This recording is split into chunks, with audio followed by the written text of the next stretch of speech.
Calling me royalty.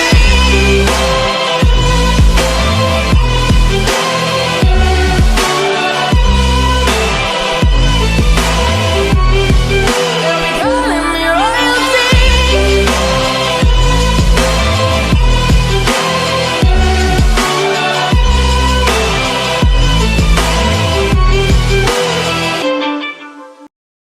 Alors, dans le dernier chapitre 1038, on a eu l'un des moments les plus déroutants de toute l'œuvre. Honnêtement, je me rappelle même pas la dernière fois que j'ai été aussi confus en voyant quelque chose se passer dans One Piece. Je parle bien sûr du moment où Zoro se retrouve nez à nez avec un Shinigami, la faucheuse en personne. J'ai l'impression que Zoro il s'est perdu et il est en plein crossover dans Bleach. Mais bon, on va essayer de décoder tout ça en parlant des possibilités apparentes qui pourraient expliquer ce phénomène. Donc, je compte sur vous pour aussi me partager vos avis et théories. Avant de commencer, vous connaissez déjà la chanson, aimez la vidéo pour aider la chaîne à grandir, abonnez-vous pour rejoindre la famille et pour être à jour concernant One Piece, et aussi mettez la cloche pour ne pas rater mes prochaines vidéos. C'est bon? Allez, c'est parti. Donc, on va aborder ça de la manière la plus logique, en citant d'abord les options les plus simples, pour terminer avec les plus élaborées. Déjà, la première option est la plus drôle. C'est que ça pourrait tout simplement être Brook, et qu'il serait en train de faire une blague à Zoro. Ce qui, avec Brook, est toujours un running gag. Il a l'habitude d'utiliser sa forme de squelette ou de fantôme pour effrayer les ennemis, ou même ses amis. Mais de là à pendant la guerre d'Onigashima, aller trouver une capuche et une faux, je pense que ce serait pousser la blague un peu loin, compte tenu surtout du sérieux de la situation actuelle. Surtout que la dernière fois qu'on a vu Brook, il était en train de fuir le CP0 avec Robin. Donc je ne pense pas qu'il aurait laissé Robin seul pour ensuite venir faire une blague à Zoro. Si c'est le cas, il faut attribuer à Robin un nouveau garde du corps par manque de sérieux de la part de Brook. Mais bon, blague à part, je ne pense vraiment pas que ce soit Brook, même si cette option serait sûrement très drôle pour nous. Considérons alors la deuxième option.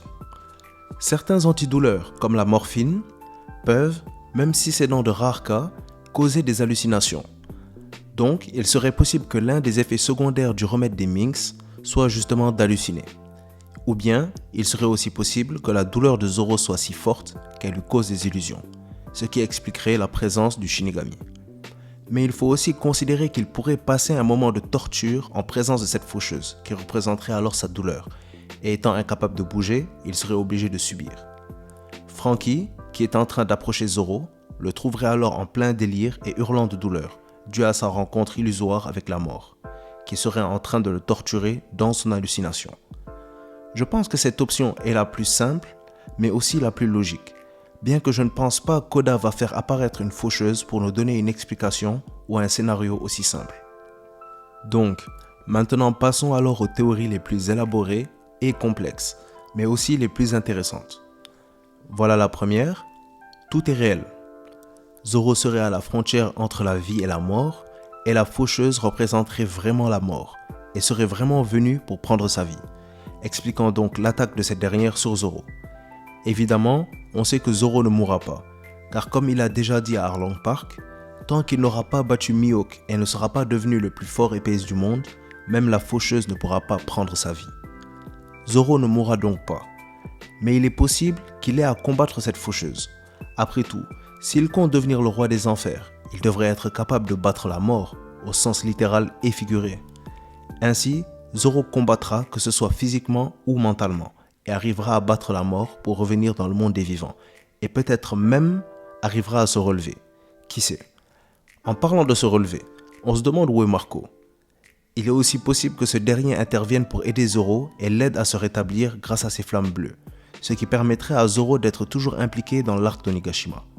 Mais à mon avis, il est plus probable que Marco intervienne pour aider Izo, qui blessé va combattre les membres de CP0 qui cherchent les Mugiwara, et qui, je le rappelle, avait réussi à vaincre X-Drake et un Numbers, et avait aussi fait fuir Apu. Donc, l'aide de Marco serait la bienvenue pour Izo. D'ailleurs, une vidéo sur les CP0 arrive pour bientôt. Mais bon, revenons-en à Zoro.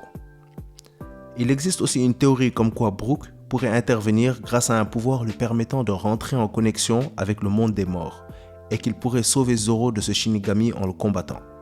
Même si j'aime bien cette théorie, je ne pense pas que les choses se passeront comme ça. Brook est déjà occupé avec Robin et a déjà combattu, même si ce n'est pas un combat très important.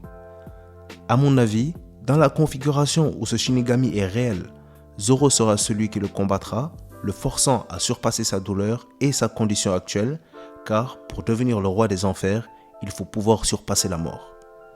Alors, là on va passer à la théorie que je préfère. On va parler de l'âme noire et d'Enma.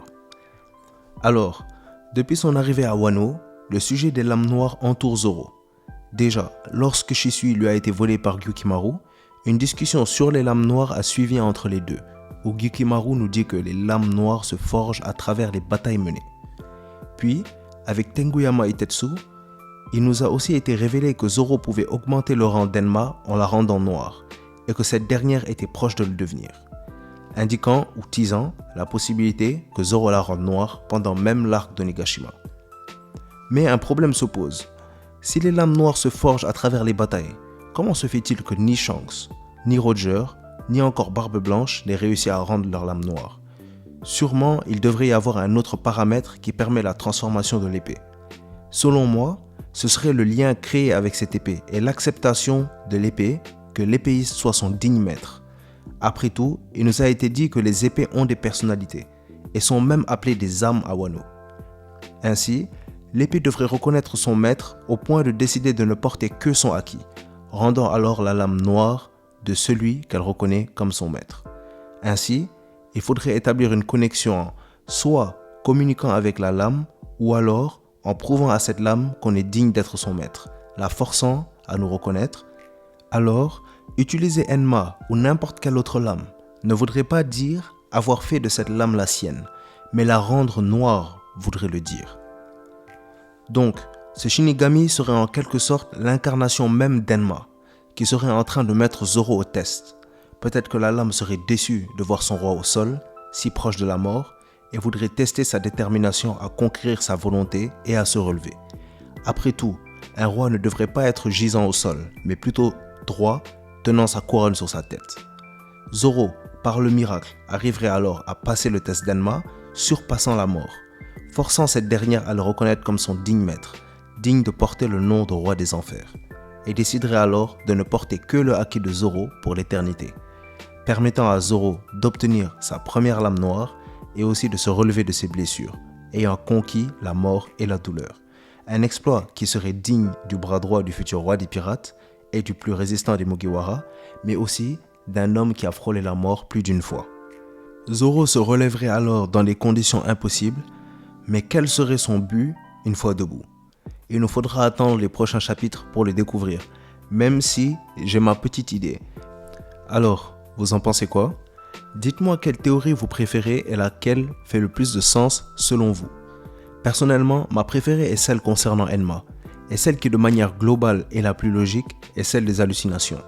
Mais je ne pense pas qu'Oda va nous faire apparaître une faucheuse pour nous en faire une situation simple et logique.